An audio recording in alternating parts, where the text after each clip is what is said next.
Every morning at 5 when I wake up and come into the guest room to change, Lego always sticks his little nose through the crate. Look.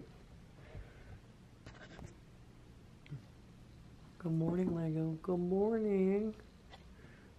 He's so cute. Allie's been home sick the past couple days. Like really sick, like throwing up sick, like flu sick. She definitely has the flu. Hasn't been able to do much. And last night was a rough night, and I think I got maybe 2 hours of sleep. But you know what? There's never an excuse not to train. You know what? After thinking about it, I take back what I just said. There's always an excuse not to train, but there's never a good enough excuse. Ever.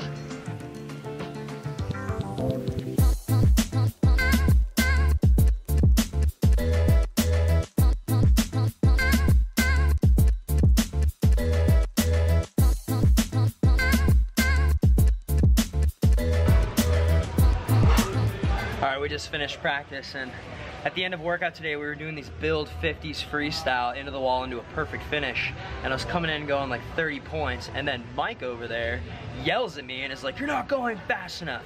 And my initial gut reaction was to get mad about it because I didn't think that there was a speed minimum on the set. I just was trying to do things the right way, and I was like really pissed off. You know, sometimes you think you're doing something right and then they tell you you're not, and you get, your instinct is to be defensive and get mad. But I thought about it and I realized, you know, Mike and the coaches on deck, they're always just pushing, and enough is never enough. You know, even if you meet expectation, it's never really good enough. And sometimes that's hard to grasp and soak in, but it's for the best. And the second you can understand that, you know, they're gonna push no matter what, no matter how fast or how slow you're going, and realize that it's for the better and it's for the benefit of the end of the season, then I think it just makes your life a whole lot easier, and you're gonna train at a higher level. So I actually thank Mike for yelling at me even though I thought I was doing a good job, but you know, you can always do a better job. And that was most definitely my takeaway from this morning's swim. All right, time to head to the weight room. So yesterday I had 3 different people tweet me the same question, so I figure I'll answer that question.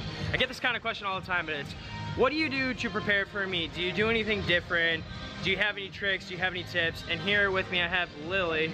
Hello. Dancing, and I figure there's no one better than an Olympic gold medalist dancer. So Lily, really quickly, is there anything that you do before meet that prepares you to swim really fast? I'm usually thinking about my races for at least a week in advance before I do them. I don't really like ever sit down and just visualize, but before bed, just like as I'm falling asleep, think about my race. That's so weird. You do that? Mm-hmm. So no joke, I do that too, like before a big meet.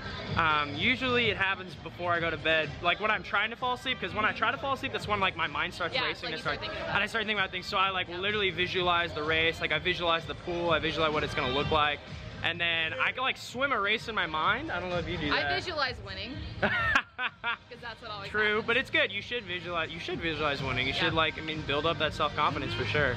Hey, Ian. Yeah. So we got the 2-time Big Ten champion, actually more than 2-time Big Ten champion. This guy's seeded first going into NCAAs in 2 weeks. We were talking about what we do to prepare for a meet, like mentally, if there's anything that you do, or do you just play a lot of video games? I don't know. I don't really do anything. I don't know, I don't have a good answer for that. Ian doesn't have a good answer for that. But, you know, I just try not to think about the meet till like, keep your mind off of it. Yeah. So then, all right, cool. All right, so Ian's going for 6 reps of 70 pounds wide grip chin-ups. All right, Ian, let's go. Let's get it. Nice. Get it, get it. Get it. Dude, wide grip chins are like the hardest thing, and 70 pounds, that's pretty baller. Good job, Ian. Hey, Mike, I don't think you're going hard enough. I think you need to pick up the pace. Definitely.